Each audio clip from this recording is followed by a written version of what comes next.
اپنے اخلاق کریمہ سے مجھے ایک ذرہ ہی عنایت کیجئے۔ الحمدللہ رب العالمین والصلاة والسلام علی سید المرسلین، اما بعد فاعوذ باللہ من الشیطان الرجیم، بسم اللہ الرحمن الرحیم۔ الصلاة والسلام علیک یا رسول اللہ وعلی آلک واصحابک یا حبیب اللہ۔ الصلاة والسلام علیک یا نبی اللہ وعلی آلک واصحابک یا نور اللہ۔ مدنی چینل کے ناظرین، مدنی چینل کے سلسلے اخلاق کریمانہ کے ساتھ ایک بار پھر حاضر ہیں۔ اللہ کے آخری نبی حضرت محمد عربی صلی اللہ علیہ وآلہ وسلم کا فرمان عالی شان ہے، تم اپنی مجالس کو مجھ پر درود پڑھ کر آراستہ کرو، کیونکہ تمہارا مجھ پر درود پڑھنا بروز قیامت تمہارے لیے نور ہوگا۔ صلو علی الحبیب صلی اللہ تعالی علی محمد وعلی آلہ وصحبہ وبارک وسلم۔ صلاۃ و سلاما علیک یا رسول اللہ، صلاۃ و سلاما علیک یا حبیب اللہ۔ مدنی چینل کے ناظرین، ہمارے پیارے نبی، سونے نبی، سچے نبی صلی اللہ علیہ وآلہ وسلم کے اخلاق کریمانہ میں آپ صلی اللہ علیہ وآلہ وسلم کا صادق و امین ہونا، یہ ایک ایسا آپ کا وصف ہے کہ اپنے تو اپنے، بیگانے بھی ہمارے کریم آقا صلی اللہ علیہ وسلم کی شخصیت کو، آپ کی پرسنالٹی کو ایز اے صادق اور امین، یعنی سچے اور امانت دار، اس حوالے سے مانتے تھے۔ حضرت مولا مشکل کشا علی المرتضیٰ کرم اللہ تعالی وجہہ الکریم روایت کرتے ہیں کہ ایک بار ابو جہل نے نبی کریم صلی اللہ علیہ وآلہ وسلم سے کہا کہ ہم معاشر قریش، یعنی ہم لوگ تمہیں جھوٹا نہیں کہتے، لیکن جو کچھ کتاب و شریعت وغیرہ تم لائے ہو اس سے ہم انکار کرتے ہیں۔ اس پر اللہ پاک نے یہ آیت نازل فرمائی، فَإِنَّهُمْ لَا يُكَذِّبُونَكَ وَلَكِنَّ الظَّالِمِينَ بِآيَاتِ اللَّهِ يَجْحَدُونَ، تو وہ تمہیں نہیں جھٹلاتے مگر ظالم اللہ کی آیتوں سے انکار کرتے ہیں۔ یعنی ہمارے پیارے آقا صلی اللہ علیہ وآلہ وسلم اتنے سچے، ایسے صادق تھے کہ اپنے تو اپنے بیگانے بھی آپ کی صداقت کے قائل تھے۔ حضرت عبداللہ بن سلام ابھی ایمان نہ لائے تھے کہ حضور علیہ السلام کو دیکھتے ہی پکار اٹھے تھے، وجہہ لیس بوجہ کذاب، یعنی ان کا چہرہ کسی جھوٹے کا چہرہ ہی نہیں ہو سکتا، یہ کوئی جھوٹا چہرہ نہیں ہے۔ یعنی آپ صلی اللہ تعالی علیہ وآلہ وسلم کے بارے میں جو ہے وہ صلح حدیبیہ کی مدت میں ہرقل روم نے ابو سفیان رضی اللہ تعالیٰ عنہ، جو اس وقت تک ابھی ایمان نہیں لائے تھے، تو نبی کریم صلی اللہ علیہ وآلہ وسلم کے بارے میں پوچھا کہ کیا دعوی نبوت سے پہلے تمہیں ان پر جھوٹ بولنے کا گمان ہوا ہے؟ تو انہوں نے جواب دیا کہ نہیں۔ یعنی آپ صلی اللہ علیہ وآلہ وسلم نے 40 سال کی عمر میں اعلان نبوت فرمایا۔ یہ 40 سال کی آپ کی لائف، 40 سال کی زندگی، یہ مکہ کی گلیوں میں، بازاروں میں، لین دین میں، کاروبار میں، بزنس میں، لوگوں کے معاملات میں، آپ کی ایک سوشل لائف ہے، آپ کے رشتہ دار ہیں، آپ کے محلے دار ہیں، آپ کی بستی کے لوگ ہیں، مکہ کے رہنے والے لوگ ہیں، قرب و جوار کے رہنے والے لوگ ہیں، بازار میں آنے والے لوگ ہیں، نبی کریم صلی اللہ علیہ وآلہ وسلم کی شخصیت کے بارے میں آپ کے جب وہ جانی دشمن بھی اس بات کا یقین رکھتے تھے کہ حضور علیہ السلام نے کبھی جھوٹ نہیں بولا، کبھی امانت میں خیانت نہیں کی۔ یعنی آپ صلی اللہ علیہ وآلہ وسلم کی سچائی کے یہ لوگ بھی قائل تھے۔ یعنی عتبہ بن ربیعہ جو جنگ بدر میں مارا گیا تھا، ایک روز قریش نے اس کو حضرت صلی اللہ علیہ وآلہ وسلم سے گفتگو کرنے کے لیے بھیجا۔ یعنی قریش نے عتبہ بن ربیہ کو نبی کریم صلی اللہ علیہ وآلہ وسلم سے گفتگو کرنے کے لیے بھیجا، اس نے حضور علیہ الصلوۃ والسلام پر کچھ امور پیش کیے کہ ان میں سے جو چاہیں اختیار کریں اور نئے مذہب سے باز آئیں. یعنی وہ اعلان نبوت کے ابتدا کے دن تھے. تو عتبہ بن ربیہ نے کہا کہ یہ کچھ چیزیں ہیں، ان میں سے جو چاہیں آپ اختیار کر لیں مگر اس نئے مذہب سے باز آ جائیں. اس کے جواب میں سرکار مدینہ صلی اللہ علیہ وآلہ وسلم نے سورہ حامیم السجدہ پڑھنی شروع کی. جب آپ اس آیت پر فَإِنْ أَعْرَضُوا پر پہنچے تو عتبہ نے آپ کے منہ مبارک پر ہاتھ رکھ کر اور قرابت کی قسم دے کر کہا کہ آپ آگے نہ پڑھیں. اس کے بعد عتبہ نے واپس جا کر قریش سے یہ ماجرا بیان کیا اور کہا اس نے مجھے قرآن سنایا، اور جب وہ اس آیت پر پہنچا فَإِنْ أَعْرَضُوا فَقُلْ أَنذَرْتُكُمْ صَاعِقَةً مِثْلَ صَاعِقَةِ عَادٍ وَثَمُودَ، پھر اگر وہ منہ پھیریں تو تم فرماؤ کہ میں تمہیں ڈراتا ہوں ایک کڑک سے جیسی کڑک عاد اور ثمود پر آئی تھی. یعنی جب کچھ وہ کہہ دیتا ہے تو جھوٹ نہیں بولتا. یعنی یہ عتبہ بن ربیہ نے کہا کہ میں نے ان کے منہ پر ہاتھ رکھ دیا. جب وہ آیت پڑھنے لگے ان کے منہ پر ہاتھ رکھ دیا اور قرابت قریبہ کی قسم دے کر کہا کہ بس آگے نہ پڑھیے. پھر عتبہ نے اپنے ساتھیوں سے کہا کہ تمہیں پتہ ہے کہ محمد صلی اللہ علیہ وآلہ وسلم جب کچھ کہہ دیتے ہیں تو جھوٹ نہیں بولتے، اس لیے میں ڈر گیا کہ کہیں تم پر وہ عذاب نازل نہ ہو جائے جس سے اس نے ڈرایا تھا. یعنی نبی کریم صلی اللہ علیہ وسلم کی زبان کی صداقت، آپ کی سچائی کا اس قدر ان کو یقین تھا کہ جو یہ کہہ دیتے ہیں وہ ہو جاتا ہے، جو یہ فرما دیتے ہیں وہ ہو جاتا ہے. جب سرکار مدینہ صلی اللہ علیہ وآلہ وسلم کو اعلان دعوت کا حکم آیا تو آپ نے کوہ صفا پہ چڑھ کر قریش کو پکارا. یہ ایک بہت بڑا واقعہ ہے جو نبی کریم صلی اللہ علیہ وآلہ وسلم کے سچائی، آپ کی صداقت کی زبردست دلیل ہے. آپ نے قریش کے لوگوں کو جمع کیا، صفا کی پہاڑی پہ کھڑے ہو گئے. جب لوگ جمع ہو گئے تو آپ نے ان سے پوچھا بتاؤ اگر میں تم سے کہوں کہ وادی مکہ سے ایک سواروں کا لشکر تم پر تاخت و تاراج کرنا چاہتا ہے، یعنی تباہ و برباد تمہیں کرنا چاہتا ہے، تو کیا تم یقین کر لو گے؟ تو وہ بولے ہاں، کیونکہ ہم نے تم کو سچ ہی بولتے دیکھا. یعنی نبی کریم صلی اللہ علیہ وآلہ وسلم نے اعلان نبوت فرمایا. آپ نے لوگوں کو جب اسلام کی دعوت دی تو پرسنلی اپنی شخصیت کو سامنے رکھا. یعنی نبی کریم صلی اللہ علیہ وآلہ وسلم کے انداز تکلم پر قربان جائیں. میں نثار تیرے کلام پر ملی یوں تو کس کو زبان نہیں، وہ سخن ہے جس میں سخن نہ ہو، وہ بیاں ہے جس کا بیاں نہیں. کیا خوبصورت انداز ہے لوگوں سے بات کرنے کا. اگر میں تمہیں کہوں ایک لشکر تم پر حملہ کرنے لگا تمہیں تباہ و برباد کر دے گا، کیا میری بات پر یقین کر لو گے؟ انہوں نے دیکھا نہیں ہے، لیکن حضور علیہ الصلوۃ والسلام کی بات پر یعنی سب نے کہا کہ ہم نے آپ کو کبھی جھوٹ بولتے دیکھا ہی نہیں ہے، ہم آپ کی بات پر یقین کر لیں گے کہ آپ سچ ہی بول رہے ہیں. تو یہ نبی کریم صلی اللہ علیہ وآلہ وسلم کی جو ہے وہ صداقت کی دلیل تھی کہ لوگ آپ صلی اللہ علیہ وسلم کی 40 سالہ زندگی میں کسی نے آپ کو جھوٹ بولتے ہوئے نہیں دیکھا. اس قدر آپ صلی اللہ علیہ وآلہ وسلم سچے، اس قدر کھرے. اور یہی بات تھی کہ جب آپ کی زبان سے نکل جاتا نا کچھ تو یہ پھر ہو کے رہتا. اور وہ لوگ جو ہے نا وہ اس بات کو سمجھتے تھے کہ یہ جو کہہ دیتے ہیں نا وہ سچ بولتے ہیں، اور وہی ہوتا ہے.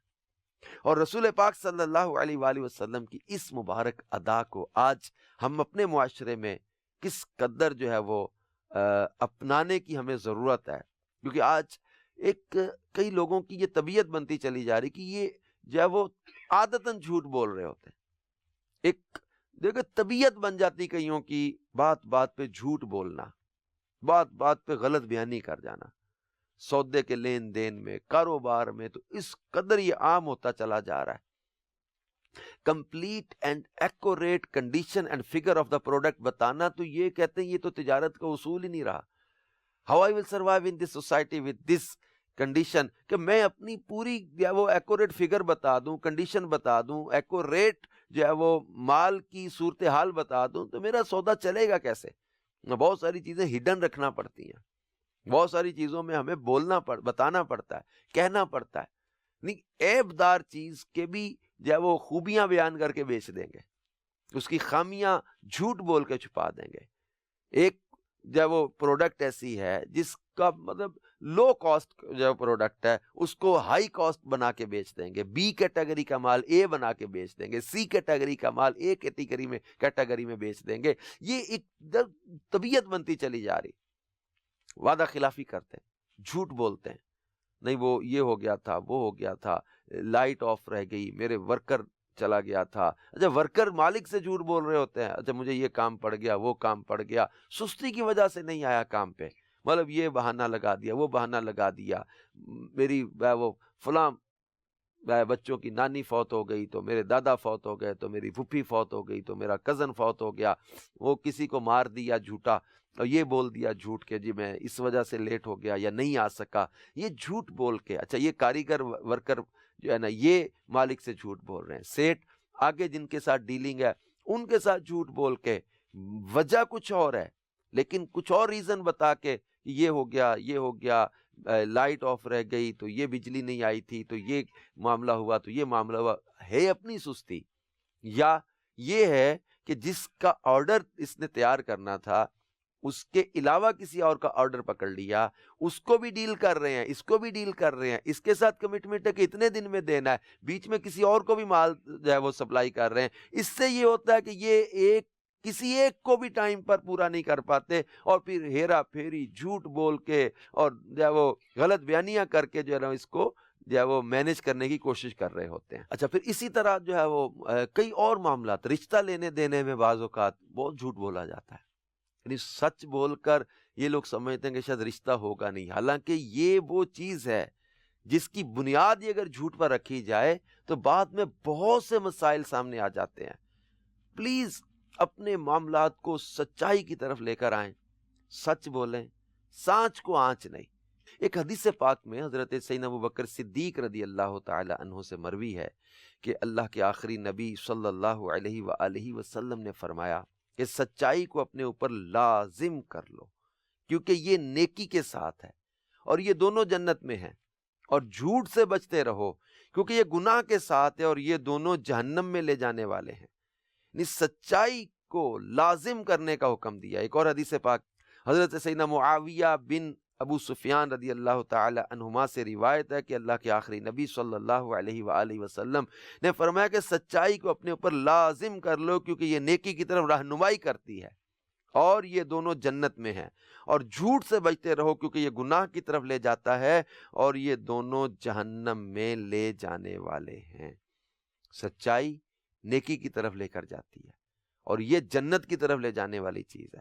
ایک حدیث پاک میں فرمایا بے شک بندہ سچ بولتا رہتا ہے یہاں تک کہ اللہ کے نزدیک صدیق یعنی بہت زیادہ سچ بولنے والا ہو جاتا ہے، جبکہ جھوٹ گناہ کی طرف لے جاتا ہے اور گناہ جہنم کی طرف لے جاتا ہے. اور بے شک بندہ جھوٹ بولتا رہتا ہے یہاں تک کہ اللہ کے نزدیک کذاب یعنی بہت بڑا جھوٹا ہو جاتا ہے. حضرت عبداللہ بن عمر رضی اللہ تعالیٰ عنہ فرماتے ہیں کہ نبی آخر الزمان صلی اللہ علیہ وآلہ وسلم کی بارگاہ میں ایک شخص نے حاضر ہو کر عرض کیا، یا رسول اللہ صلی اللہ علیہ وآلہ وسلم جنتی عمل کون سا ہے؟ آپ نے ارشاد فرمایا سچ بولنا. بندہ جب سچ بولتا ہے تو نیکی کرتا ہے، اور جب نیکی کرتا ہے تو محفوظ ہو جاتا ہے، اور جب محفوظ ہو جاتا ہے تو جنت میں داخل ہو جاتا ہے. پھر اس شخص نے عرض کیا، یا رسول اللہ صلی اللہ علیہ وآلہ وسلم جہنم میں لے جانے والا عمل کون سا ہے؟ فرمایا کہ جھوٹ بولنا. جب بندہ جھوٹ بولتا ہے تو گناہ کرتا ہے، اور جب گناہ کرتا ہے تو ناشکری کرتا ہے، اور جب ناشکری کرتا ہے تو جہنم میں داخل ہو جاتا ہے. میرے مدنی چینل کے ناظرین، ہم ان احادیث مبارکہ سے کیا سچ کی اہمیت اور جھوٹ کی مذمت کو نہیں سمجھیں گے؟ کس قدر نبی کریم صلی اللہ علیہ وآلہ وسلم نے جب وہ خوبصورت انداز میں اور واضح الفاظ کے ساتھ سچ کی اہمیت کو اور جھوٹ کی مذمت کو بیان کیا کہ سچ نیکی کی طرف لے کر جاتا ہے اور یہ جنت کی طرف لے کر جاتا ہے، اور جھوٹ جہنم کی طرف لے کر جاتا ہے، برائی کی طرف لے کر جاتا ہے، گناہ کی طرف لے کر جاتا ہے۔ ہم اپنے معاملات پر، اپنے معمولات میں سچ کو جو ہے وہ لازم کریں، سچائی کو فرمایا لازم کر لو، لازم کر لو۔ ہم لوگ سمجھتے ہیں کہ وقتی طور پر میرا فائدہ ہو جائے گا، میں جو ہے وہ ایک شرمندگی سے بچ جاؤں گا، یا جو ہے وہ میری حاضری لگ جائے گی، یا میری کٹوتی نہیں ہوگی، یا میرا سودا بک جائے گا، یا میری چیز جو ہے وہ سامنے والے کو اصل پتہ نہیں چلے گی۔ لیکن یہ کب تک؟ جب جھوٹ کھلتا ہے نا، جب جھوٹ واضح ہوتا ہے، تو پھر جو انسان ڈیمیج ہوتا ہے، جو انسان کی شرمندگی ہوتی ہے، جس طرح اس کی شخصیت ڈیمیج ہوتی ہے، اس وقتی تھوڑی دیر کے فائدے کو بندہ سامنے رکھتا ہے، جبکہ ایک بہت بڑا نقصان اس کے بعد ہونے والا ہو رہا ہوتا ہے، اور اس کو نہیں سمجھ پا رہا۔ یہ وقتی طور پر سمجھتا ہے کہ ایک جھاگ سی بنا کے یہ بات کی، یہ ایک جھاگ ہوتی ہے جو جھوٹ ہوتا ہے۔ اب یہ جھاگ کی طرح ایک بات کو بندہ کر لیتا ہے، سامنے والے کو وقتی طور پر مطمئن کر لیتا ہے، وقتی طور پر سامنے والے کو سیٹسفائی کر لیا۔ لیکن جب یہ جھاگ بیٹھے گی، جب پکچر کلیئر ہوگی، جب یہ دھند چھٹے گی، جب یہ اندھیرا جو ہے وہ ختم ہوگا، جب چیزیں واضح ہوں گی، پھر اس بندے کی ویلیو اور پوزیشن کیا رہے گی۔ اب پھر اس کا اعتماد جب ٹوٹتا ہے نا، اعتماد ایک ایسی چیز ہے کہ جو دوبارہ بنتے وقت لگتا ہے، اور پھر وہ چیز بن ہی نہیں پاتی۔ آئینہ کہتے ہیں نا، ٹوٹ جائے جوڑ بھی لو دراڑ باقی رہ جاتی ہے۔ اعتماد ایک بار ہی ٹوٹتا ہے۔ کوشش کریں کہ آپ جہاں کام کرتے ہیں، جن کے ساتھ وابستہ ہیں، جن کے ساتھ آپ کے لین دین ہے، آپ کے رشتہ دار ہیں، آپ کا گھر ہے، لوگ ہیں، ان میں کبھی آپ کی جو ہے وہ شخصیت کا اعتماد نہ ٹوٹے۔ نبی کریم صلی اللہ علیہ وآلہ وسلم نے 40 سال اعلان نبوت سے پہلے جن لوگوں میں گزارے ہیں، یہ کوہ صفا پہ آپ کی شخصیت کا خلاصہ بیان ہو رہا ہے۔ یہ صفا پہاڑی پر قریش کے لوگوں کو جمع کر کے جو آپ نے فرمایا کہ میں اگر کہوں کہ یہ لشکر تم پر حملہ کرنے لگا ہے، کیا تم میری بات پر یقین کر لو گے؟ یہ نبی کریم صلی اللہ علیہ وآلہ وسلم کی 40 سالہ زندگی جو آپ نے مکے میں گزاری ہے، اس کا جو ہے وہ ریئیکشن نظر آ رہا ہے، اس کا جو ہے وہ اثر نظر آ رہا ہے، اس کا ایک جو ہے وہ یہ سمجھیں کہ ان لوگوں کی طرف سے یہ ایک وائٹ پیپر ہے آپ صلی اللہ علیہ وآلہ وسلم کی شخصیت کے حوالے سے، کہ یہ نبی کریم صلی اللہ علیہ وسلم کو کبھی ہم نے جھوٹ بولتے دیکھا ہی نہیں ہے، کبھی آپ نے جھوٹ بولا ہی نہیں، مذاق میں بھی جھوٹ نہیں بولا۔ آج ہمارے معاشرے میں کئی لوگوں کو عادتاً جھوٹ بولنے، کئی کو مذاقاً جھوٹ بولتے رہتے ہیں، یہ ہو گیا وہ ہو گیا، جیسے معاذ اللہ ایک اپریل فول کے نام سے ایک فضول قسم کی رسم ہمارے معاشرے میں آ گئی، اور یہ بلا سوچے سمجھے ہمارے بعض نادان لوگ یہ غیروں کی، غیر مسلموں کی ایسی چیزوں کو لے رہے ہوتے ہیں اور انجوائمنٹ کے نام پر لے رہے ہوتے ہیں۔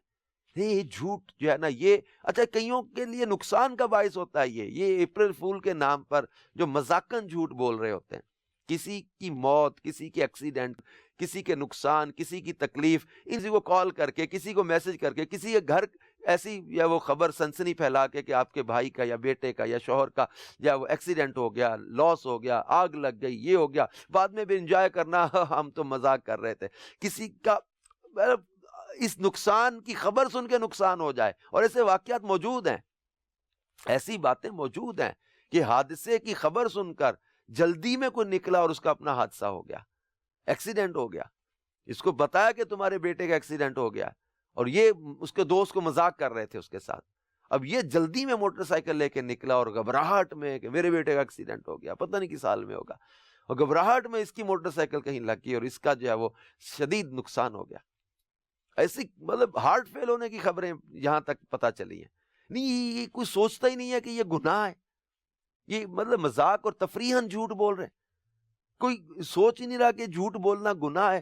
ایک صحابیہ رضی اللہ تعالیٰ عنہ نے اپنے بیٹے کو بلایا تھا اور کہا تھا کہ میں تمہیں کچھ دوں گی۔ نبی کریم صلی اللہ علیہ وآلہ وسلم نے پوچھا کیا دو گی؟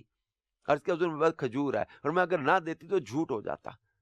آج تو چھوٹی چھوٹی باتوں پہ جھوٹ بول جاتے۔ امام بخاری رحمۃ اللہ تعالیٰ علیہ ایک حدیث لینے کے لیے کسی کے پاس گئے تھے، اور اس کو دیکھا کہ وہ اپنی جھولی جھوٹ موٹ جھولی بنا کے جب وہ اپنے گھوڑے کو اپنے پاس بلانے کے لیے جھولی بنائی ہوئی تھی اور اس میں تھا کچھ نہیں. تو امام بخاری رحمۃ اللہ نے اسے حدیث نہیں لی کہ یہ جب جانور کو دھوکہ دے سکتا ہے تو انسان کو بھی دھوکہ دے سکتا ہے. اس قدر ہمارے بزرگوں کی احتیاط ہوتی اس معاملے میں. میں امیر علیہ سنت کی بارگاہ میں فرسٹ ٹائم جب حاضر ہوا نا آپ کے پاس، میں بی اے کا اسٹوڈنٹ تھا اور میرے لیے ایک نئی چیز تھی وہاں پر. جب امیر علیہ سنت کے پاس ہم حاضر ہوئے، بیٹھے ہوئے تھے کچھ لوگ، یہ میری پہلی دوسری اتنی مطلب کیا قربت والی ملاقات تھی. ایک بار پہلے سے ہاتھ مصافحہ کرنے کی سعادت ملی تھی، لاہور میں امیر سنت تشریف لائے ہوئے تھے. پہلی ملاقات تھی میری، یہ بیٹھنے سحری کا ٹائم، کہیں سحری کے لیے کہیں جمع تھے. امیر سنت حج سے واپس آئے تھے، یہ غالباً 96 کی بات ہوگی. تو وہ کسی نے کہا کہ ہمارے شہر کے تمام اسلامی بھائیوں نے آپ کو سلام کہا ہے. تو گفتگو اس طرح چل رہی تھی، کچھ لوگ سلام کہہ رہے تھے، کوئی دعا کے لیے کہہ رہے تھے. تو اس وقت امیر علیہ سنت نے ان سے کہا کہ کیا سب نے آپ کو کہا ہے کہ میرا سلام کہیے گا الیاس قادری کو؟ میں نے غور کیا کہ اس قدر سینسٹیوٹی اس معاملے میں، اتنی احتیاط. ان کو کہا کہ یار یہ مطلب غور کر لیں کہ یہ جھوٹ میں تو نہیں آئے گا، یہ سب نے آپ کو کہا نہیں اور آپ یہ کہیں کہ سب نے آپ کو سلام کہا ہے. نہیں، میری زندگی کا یہ ایک حیرت انگیز واقعہ تھا کہ اس قدر بھی حساسیت ہوتی ہے اللہ کے نیک بندوں میں کہ ہماری بات میں جھوٹ کی آمیزش نہ ہو جائے. جھوٹ نہ، ہم نے میرے سنت تو یہاں تک فرماتے ایسے سوال نہ کرو کہ سامنے والا جھوٹ بولے. اس کو جھوٹ بولنے پر اکسانے والے سوالات سے بھی بچنے کا کہا.